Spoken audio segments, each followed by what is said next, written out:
Hello friends, आज हम बात करने वाले हैं स्त्री शारीर विज्ञान के बारे में। ये प्रसूति तंत्र का पहला पॉइंट है सिलेबस का, जिसके बारे में आज हम बात करने वाले हैं। इस वीडियो में हम फर्स्ट पॉइंट की ऑल ओवर आयुर्वेद को कवर करेंगे। देन उसके बाद में जो वीडियो बनाऊंगा उसके अंदर हम मॉडर्न पार्ट को भी कवर करेंगे। तो चलिए सबसे पहले यहाँ पर देखते हैं निरुक्ति। स्त्री शब्द की यहाँ पर निरुक्ति सिलेबस के अंदर पूछी गई है। तो सबसे पहले बात करते हैं निरुक्ति की। निरुक्ति के अंदर आपको लिखना है स्ते धातु के अंदर ड्रट एवं डिप प्रत्यय लगाने से स्त्री शब्द बनता है। तो निरुक्ति क्या है? स्ते धातु के अंदर ड्रट एवं डिप प्रत्यय लगाने से स्त्री शब्द बनता है, जिसका अर्थ होता है पुंज के रूप में एकत्रित करना। पुंज के रूप में एकत्रित करना। अब पुंज के रूप में एकत्रित करना क्यों बोला गया? तो दोस्तों आप जानते हैं कि फीमेल के अंदर क्या होता है, मेंस्ट्रुअल साइकिल होता है, जिसके अंदर क्या होता है 1 मंथ तक लगातार जो ब्लड होता है वो एक्यूमुलेट होता है एंडोमेट्रियम के अंदर, और फिर क्या होता है वापस 5 दिन के अंदर क्या होता है ब्लीडिंग के द्वारा बॉडी से बाहर निकलता है। तो वो क्या हो रहा है, वो पुंज इसलिए बोला है क्योंकि वह क्या करता है गर्भ उत्पत्ति में सहायता कर सकता है या फिर गर्भ धारण की पावर रखता है, इसलिए उसको पुंज बोला। तो लगातार जो ब्लड एक्यूमुलेट हो रहा है उसको इसलिए बोला गया है कि पुंज के रूप में एकत्रित जो करे उसको क्या बोलेंगे, हम स्त्री बोलेंगे। चलिए आगे बात करें। नेक्स्ट है हमारी स्त्री संज्ञा कि आखिरकार स्त्री को स्त्री ही क्यों बोला गया, तो उसको समझते हैं। तो यहाँ पर लिखना है आपको कि जो शुक्र और शोणित का संचय करे उसे स्त्री कहते हैं। तो स्त्री किसे कहते हैं? जो शुक्र का और शोणित का संचय करे। जो मेल के द्वारा शुक्र जाए बॉडी के अंदर स्त्री के अंदर और उसके खुद के शोणित का जो संचय करे उसे क्या बोलेंगे, स्त्री कहेंगे। सेकेंड चीज आप एक और लिख सकते हैं यहाँ पर कि जो गर्भ का धारण करे उसे स्त्री कहते हैं। तो आप जानते ही हैं कि जो हम प्रेगनेंसी होती है वो किसके अंदर होती है, फीमेल के अंदर होती है। गर्भ का धारण किसके अंदर होता है, फीमेल के अंदर होता है, स्त्री के अंदर होता है। तो यहाँ पर लिखना है कि जो गर्भ का धारण करे उसे क्या बोलेंगे, स्त्री कहेंगे। नेक्स्ट बात करते हैं पर्याय की। ये आपको मैं एसेसरी चीजें बता रहा हूँ। कभी कभी क्या होता है कि क्वेश्चन के अंदर हमारे पास मैटर कम होता है तो कुछ एसेसरी चीजें लिख के हम मैटर को बढ़ा सकते हैं। तो यहाँ पर पर्याय भी आज आप याद कर लीजिए, बहुत ही सिंपल है। योषित, योषा, यो याद करना, योषित और योषा। तो बड़ी आसानी से आपको 2 याद हो जाएंगे, योषित और योषा। फिर 2 आपको बड़ी इजीली पता है, महिला बोलते हैं, नारी बोलते हैं, और 2 और याद कर लीजिए, वधु बोला जाता है और अबला बोला जाता है। तो पहले यो से 2 याद कर लीजिए, योषित और योषा। फिर 2 आपको बाकी आपको एज इट इज ऐसे ही याद है, महिला, नारी, वधु, अबला। इनमें से आप जितने याद करना चाहते हैं 2 से 4 याद कर लीजिए ताकि एक नया पॉइंट बन जाए और आपके पास कुछ एक्स्ट्रा मैटर लिखने के लिए मिल जाए। चलिए आगे देखते हैं। नेक्स्ट पॉइंट है वयोभेद या फिर वयभेद से स्त्री की संख्या। वय का मतलब होता है एज। तो एज के अकॉर्डिंग स्त्री का क्या क्लासिफिकेशन है उसको समझते हैं। तो सबसे पहले है आचार्य हारित। आचार्य हारित ने क्या बोला कि बाला स्त्री जो होगी उसकी आयु होगी 5 वर्ष, मुग्धा होगी 11 वर्ष, प्रौढ़ा होगी 20 वर्ष और प्रगल्भा होगी 33 वर्ष। तो यहाँ पर इसको याद करने की एक ट्रिक है कि बाम प्रो प्लेयर। आपको क्या वर्ड याद रखना है, बाम प्रो प्लेयर। अब प्रो प्लेयर क्या होता है? प्रो प्लेयर उसको बोलते हैं जो अच्छा खेलता है, बहुत ही तगड़ा खेलता है, उसको हम बोलते हैं प्रो प्लेयर। तो प्रो प्लेयर की क्या होती है, इंजरी ज़्यादा होती है। तो इंजरी होती है तो वो क्या लगाता है, खुद के बाम लगाता है। तो बाम कौन लगाता है, प्रो प्लेयर। तो आपको वर्ड याद रखना है बाम प्रो प्लेयर। तो बाम के बा से याद करना है बाला, म से याद करना है मुग्धा, प्रो प्लेयर के प्रो से याद करना है प्रौढ़ा और प्लेयर से याद करना है प्रागल्भा। तो इससे आपको इस वर्ड से बाम प्रो प्लेयर लगाता है, इस वर्ड से आपको बड़ी आसानी से जो आचार्य हारित का क्लासिफिकेशन है वो याद हो जाएगा कि बाला होती है 5 वर्ष, मुग्धा होती है 11 वर्ष, प्रौढ़ा होती है 20 वर्ष और प्रगल्भा होती है 33 वर्ष। नेक्स्ट देखिए आचार्य भाव प्रकाश। आचार्य भाव प्रकाश ने क्या बोला कि बाला होती है 16 वर्ष, तरुणी होती है 32 वर्ष, अधिरूढ़ा होती है 50 वर्ष और वृद्धा होती है 50 वर्ष से अधिक आयु वाली। अब इनको कैसे याद करना है, तो आपको यहाँ पर वर्ड याद करना है, एक और ट्रिक याद करना है कि बात अधिक पुरानी। क्या याद करना है, बात अधिक पुरानी, बात के बा से याद करना है बाला, बात के त से याद करना है तरुणी, अधिक से याद करना है अधिरूढ़ा, और पुरानी, पुरानी मतलब बहुत ज़्यादा पुराना हो जाता है उसको क्या बोलते हैं, पुराना मतलब जैसे जैसे एज बढ़ती जाती है तो पुराना होने को क्या बोलते हैं कि वृद्ध हो चुका है, तो पुरानी से याद करना है वृद्धा। तो अब यहाँ पर दोनों ट्रिक को आप मर्ज कर दीजिए कि पहले क्या होता था, पहले यूज की जाती थी बाम, ठीक है, ये बहुत पुरानी बात हो गई है कि बाम कौन लगाता था, प्रो प्लेयर। आजकल तो बहुत सारी चीजें आ गई हैं, स्प्रे आ गए हैं, वोलिनी वगैरह बहुत सारे स्प्रे आ चुके हैं, तो आज बाम कौन लगाएगा, तो ये बात अधिक पुरानी हो गई। तो दोनों ट्रिक को आपको मर्ज कर देना है, पहले याद करना है क्या, बाम प्रो प्लेयर, और बाम प्रो प्लेयर बात कैसी हो गई है, बात अधिक पुरानी हो गई है, तो बात अधिक पुरानी, बा से याद करना है बाला, त से याद करना है तरुणी, अधिक से याद करना है अधिरूढ़ा, और वृद्धा से याद अपना जो पुरानी वर्ड जो हो गया है उससे याद करना है आपको क्या, वृद्धा। तो इस तरह से आचार्य भाव प्रकाश का क्लासिफिकेशन भी आपको याद हो जाएगा। चलिए नेक्स्ट देखिए, नेक्स्ट है रजोमती स्त्री का वय, कि जो मेंसेस होता है उसके लिए जो एज क्लासिफिकेशन है या किस एज के अंदर मेंसेस होता है उसके बारे में बताना है। तो रजोमती स्त्री का वय, तो आचार्य अकॉर्डिंग टू आचार्य सुश्रुत और आचार्य वाग्भट बताते हैं कि 12 से 50 वर्ष की आयु के बीच बीच में क्या होता है, मेंसेस की आयु होती है, रजोमती स्त्री का वय होता है। तो इसको आपको ध्यान में रखना है, और ये प्रैक्टिकली क्लियर भी है क्योंकि हम मॉडर्न के अंदर भी पढ़ते हैं। तो मोस्ट ऑफ जो मेनार्की होती है 12 ईयर्स के बाद स्टार्ट होती है, और मिनोपॉज 50 वर्ष के बाद होता है, तो हमको बड़ी आसानी से याद हो जाएगा। नेक्स्ट देखिए गर्भाधान योग्य वय, कि कौन सी स्त्री किस एज में गर्भ को धारण करने के लिए सक्षम हो जाती है, तो उसके लिए बोला गया है अकॉर्डिंग टू आचार्य सुश्रुत बोलते हैं कि पुरुष के अंदर जो गर्भ धारण कराने योग्य गुण जो होते हैं 25 वर्ष की आयु में आ जाते हैं, और स्त्री जो होती है 16 वर्ष की आयु में गर्भाधान के लिए योग्य हो जाती है। तो ये भी आपको बड़ी आसानी से याद हो जाएगा कि अकॉर्डिंग टू आचार्य सुश्रुत गर्भाधान योग्य जो वय है पुरुष के अंदर होती है 25 वर्ष और स्त्री के अंदर होती है 16 वर्ष।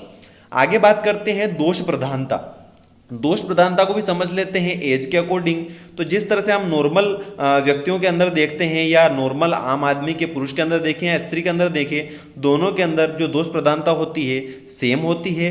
बाल्यावस्था के अंदर कफ दोष प्रधान होता है, मध्यमावस्था के अंदर पित्त दोष प्रधान होता है, और वृद्धावस्था के अंदर वात दोष प्रधान होता है।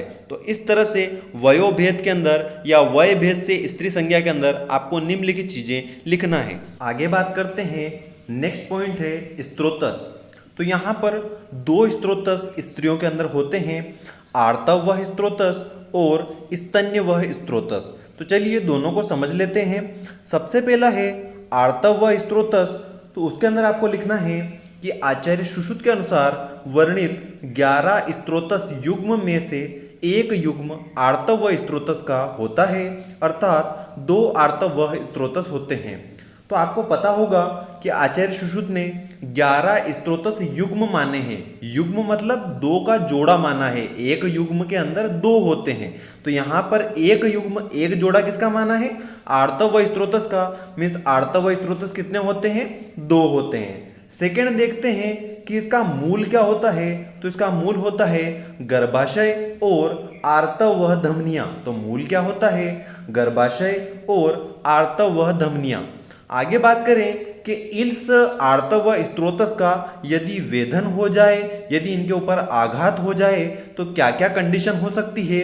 तो पहला हमको देखने को मिलेगा बंध्यत्व, मीन्स इनफर्टिलिटी देखने को मिल सकती है। सेकंड देखने को मिलेगा मैथुन असहिष्णुता, मीन्स सेक्सुअल डिजायर में कभी भी व्यक्ति सहिष्णुता प्राप्त नहीं कर पाएगा, मीन्स वो संतुष्टि प्राप्त नहीं कर पाएगा। नेक्स्ट देखिए आर्तवनाश। आर्तवनाश का मतलब होता है कि मेंसेस का आना बंद हो जाना। नेक्स्ट हम बात करें कि आचार्य चरक ने कितने स्त्रोतस बोले। तो आचार्य चरक ने मात्र एक ही बोला है कि एक आर्तववह स्त्रोतस होता है। नेक्स्ट है स्तन्यवह स्त्रोतस। स्तन्यवह स्त्रोतस का मतलब होता है कि मिल्क सिक्रेट करने वाले स्त्रोतस कितने होते हैं। तो दोनों स्तनों में एक एक अर्थात कुल 2 स्तन्य व स्त्रोतस होते हैं। तो आपको ध्यान में रखना है कि स्तन्य व स्त्रोतस कितने होते हैं, 2 होते हैं, जो दोनों स्तनों में एक एक होता है। चलिए आगे बात करते हैं। नेक्स्ट पॉइंट है त्रिआवर्त योनि या फिर योनि की आकृति। इसके अंदर आपको लिखना है कि योनि की आकृति शंख नाभि समान होती है। तो आप सभी ने शंख देखा होगा, शंख कैसा होता है, उसके अंदर राउंड राउंड सर्कल होते हैं। तो उसी तरह बोला है कि योनि की आकृति किस तरह की होती है, शंख नाभि के समान होती है। अब इसके अंदर क्या होता है, जिसमें 3 आवर्त होते हैं। तो जैसा कि इन्होंने हेडिंग में ही बोला है त्रिआवर्त, जिसके अंदर 3 आवर्त हो, तो होगा क्या इसके अंदर, जिसमें 3 आवर्त होते हैं। और जो तीसरा आवर्त होता है, जो तीसरा सर्कल होता है, उसके लिए बोला गया है कि वह पित्ताशय और पक्वाशय के बीच में स्थित होता है, जहां पर गर्भाशय रहता है, मींस यूट्रस सिचुएटेड रहता है। तो आपको ध्यान में रखना है कि योनि की आकृति शंख नाभि के समान होती है, जिसमें 3 आवर्त होते हैं। और तीसरा आवर्त जो होता है पित्ताशय मींस गाल ब्लैडर और पक्वाशय के बीच में स्थित होता है, जहां पर गर्भाशय यूट्रस स्थित होता है। आगे आपको लिखना है कि यहाँ पर जो गर्भाशय होता है वह स्त्रियों का 8वां आशय है। ठीक है, तो यहाँ पे ध्यान में रखना है कि गर्भाशय जो होता है स्त्रियों के अंदर 8वां आशय है, जिसकी आकृति रोहित मत्स्य मुख सदृश होती है। आपने देखा होगा रोहित मछली जो होती है उसके अकॉर्डिंग यहाँ पे बताया गया है कि जो गर्भाशय की आकृति है वो रोहित जो मछली होती है उसके मुख के समान यहाँ पर बताया गया है। तो आपको ध्यान में रखना है कि स्त्रियों के अंदर 8वां आशय होता है, जो कौन होता है, गर्भाशय होता है। और गर्भाशय की आकृति कैसी होती है, रोहित मत्स्य मुख सदृश होती है। बहुत बार ऑब्जेक्टिव पूछा जाता है और कंफ्यूजन हो जाता है योनि की आकृति में और गर्भाशय की आकृति में। तो ध्यान में रखें, योनि की आकृति शंख नाभि के समान और गर्भाशय की आकृति है रोहित मत्स्य मुख सदृश, ध्यान में रखें। नेक्स्ट चीज है योनि की नाड़ियां एंड फल। ठीक है, तो योनि की नाड़ियां कौन कौन सी होती है और उसके क्या फल होते हैं उसके बारे में समझते हैं। तो योनि की नाड़ियां 3 होती है। 3 कौन कौन सी, समीरणा, चंद्रमसी और गौरी। अब इनको समझते हैं। समीरणा का फल क्या होता है, इसमें यदि वीर्य गिरता है तो वह निष्फल हो जाता है। मीन्स यहाँ पर यदि सीमन जाता है, यहाँ पर अगर सीमन जाता है तो वह निष्फल हो जाता है। मीन्स उससे ना तो पुत्र उत्पत्ति होती है ना ही पुत्री की उत्पत्ति होती है। सेकंड है चंद्रमसी। चंद्रमसी जो होती है कन्या प्रसवनी होती है। मीन्स यहाँ पर यदि वीर्य जाएगा तो कन्या की उत्पत्ति होगी। नेक्स्ट देखिए गौरी। गौरी जो होती है पुत्र प्रसवनी होती है। मीन्स यदि यहाँ पर वीर्य गिरता है तो पुत्र की उत्पत्ति होती है। यहाँ पर सिलेबस के अंदर एक पॉइंट दिया गया है स्त्री वैशिष्ट। इसको मैं समझा देता हूँ आपको। स्त्री वैशिष्ट के अंदर कोई स्पेसिफिक चीजें नहीं है। यदि छोटा आपसे 2 मार्क्स का क्वेश्चन पूछते हैं तो त्रिआवर्त योनि और योनि की नाड़ियां आप उसके अंदर समझा सकते हैं। और यदि आपसे लॉन्ग क्वेश्चन पूछा जाता है कि स्त्री वैशिष्ट को विस्तार पूर्वक समझाइए, तो उसके अंदर सारी चीजें आएगी। आप वय भेद से समझा दीजिए, निरुक्ति समझा दीजिए, वहां पर त्रिआवर्त को समझा दीजिए, योनि की नाड़ियां समझा दीजिए। हम अभी आगे पेशी को समझने वाले हैं, मर्म को समझने वाले हैं, स्त्रोतस हमने पढ़ा, ये सारी चीजें आप उसके अंदर लिख सकते हैं। तो उस पॉइंट को देख के, सिलेबस के उस पॉइंट को देख के आप कंफ्यूज ना हो, यहाँ पर मैं आपको वो भी चीज क्लियर कर देता हूँ। आगे बात करते हैं। नेक्स्ट पॉइंट है पेशी। पेशी जो होती है आचार्य सुश्रुत के अकॉर्डिंग पुरुष के अंदर 500 पेशियां होती है और स्त्रियों के अंदर 520 पेशियां होती है। तो यहाँ पर जो 20 पेशियां स्त्रियों के अंदर अतिरिक्त बताई गई है उनको हमें यहाँ पर समझाना पड़ेगा कि आखिरकार स्त्रियों के अंदर ऐसी वे कौन सी पेशियां हैं जो अतिरिक्त बताई गई है। तो सबसे पहले तो आप ध्यान में रखें कि आचार्य सुश्रुत ने पुरुष के अंदर 500 पेशियां बताई, स्त्रियों के अंदर 520 पेशियां बताई, अर्थात पुरुष के कंपैरिजन में 20 पेशियां अतिरिक्त बताई। अब समझते हैं कि 20 पेशियां वे अतिरिक्त जो बताई है वे कौन कौन सी है। तो सबसे पहले 5-5 पेशियां जो होती है प्रत्येक स्तन में होती है। तो ये कितनी हो गई, 10 पेशियां। तो ईच ब्रेस्ट के अंदर 5 पेशियां होती है। तो इतना दिमाग में रखना है कि दोनों ब्रेस्ट में मिलाकर कितनी हो गई, 10 पेशियां। तो 5-5 पेशियां प्रत्येक स्तन में होती है, तो 10 पेशियां। सेकेंड है अपत्य मार्ग। अपत्य मार्ग में 4 पेशियां होती है। अपत्य मार्ग का मतलब होता है जहां से मेंस्ट्रुअल फ्लो बाहर होता है या फिर मेंस्ट्रुअल ब्लड बाहर निकलता है, उसको बोलते हैं अपत्य मार्ग। तो वहां पर होती है 4 पेशियां।